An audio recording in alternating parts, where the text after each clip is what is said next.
Hi everyone, at last I'm back with a new workout that I'm going to perform myself, and I got a really nice day for it. Just got me motivated. I was actually thinking about going to the gym this morning and I thought, you know what, this is a perfect day to film a new workout outside. I come back and although I haven't been completely inactive for the last few weeks, I've mainly been doing sort of the basics, really covering the basics and doing what I can. And a lot of mobility work, a lot of foam rolling, and I can't recommend it enough for you. Do far more mobility stuff. I mean, it's going to make such a difference to your form and your recovery, and ultimately your strength, because you're improving on your body's movement patterns, you're making them better, and therefore you're building a more solid base to be able to progress. And I guess thought I was invincible and that I couldn't, all my form was good, but actually what I've discovered is I was compensating a lot for things. So especially hip tightness, ankle tightness, these things that I thought weren't issues for me actually are. So work on those things. I think a lot of people these days will have ankle tightness and hip tightness, and also really releasing your hip flexors and even your thoracic spine. Really work on mobility throughout. Just do all your mobility work. Fit it in somewhere along the way and it will pay off. Even if it's only spending 10 or 15 minutes a few times a week working on it will make such a difference.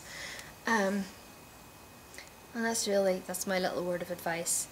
Take it from somebody who's learned the hard way that certain things should not be skipped. Just because you don't have an issue right now doesn't mean that it's not there. It could be underlying. So especially if you're only training a few times a week, but the rest of the time what are you doing? Are you sitting a lot? Do you do a lot of activity otherwise? I didn't. I sit a lot, so this is why the hip tightness is an issue for me. And that's really all.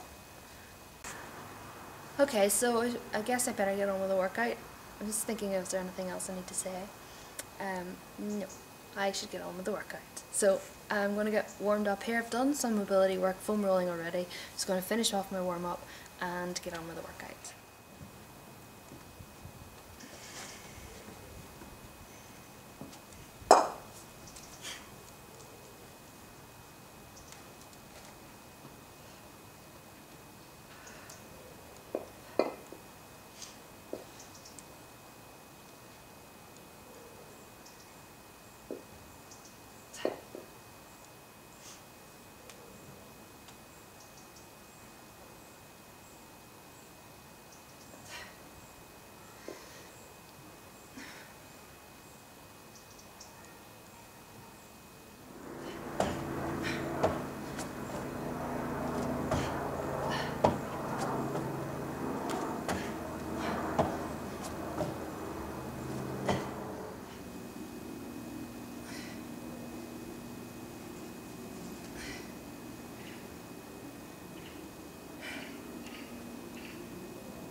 Okay everyone, so that's it for today. I'm so glad that I was able to train and it went really well. There's a couple of different types of exercises in there and different rep styles as well. I was doing 1.5 reps for the squats, 1.5 reps for the rows, and that just adds your muscles are under tension longer, so therefore they fatigue, and you don't need to do as many reps in total, or in fact go as heavy.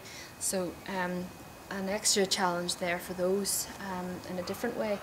And then I was adding in a couple of new exercises, the side bends, which I've never ever done before in a workout, have been doing them lately, and trying to loosen up the movements, the natural movements of my back. And it's a good one to have in actually, even if you're not using any weight, but just doing side bends with body weight only to start with. And like everything, begin with body weight, get the movement pattern right, and then move on with some weight. You'll notice I was doing a funny looking deadlift. That's called, I think it's the Russian hockey deadlift or something. So essentially you're standing in your athletic stance. The weight is by one side, beside your foot. You hinge back and then rotate around and pick it up and come back up to standing position. Reverse the movement, hinging back, and then place it down at the opposite side and then stand up again to reset and then begin another rep. The benefit of this is a bit like the side bend. You're introducing some side and forward flexion into the back, and especially the lower spine, which tends to get locked down and not move as well as it should. So that's the idea behind it. But again, start off using body weight. If you're no weight, just reach down and touch the side of your leg and stand back up, and gradually increase the range of movement, and then introduce a weight. Like I say, I mean, my 1 rep max in deadlift might be, if I'm lucky at the minute, 90 to 100 kilograms. So I'm using 16, which is a very small fraction of that. So that'll give you an idea of what to use if you are starting to weight these. As usual, I encourage you to leave your feedback on my blog, myonmytv.com, where you'll find the full workout breakdown, and especially if you have any questions concerning those different looking lifts that I was doing today. And that's really it. I'm really excited that I'm back, and I can say I'll be back soon with a new workout.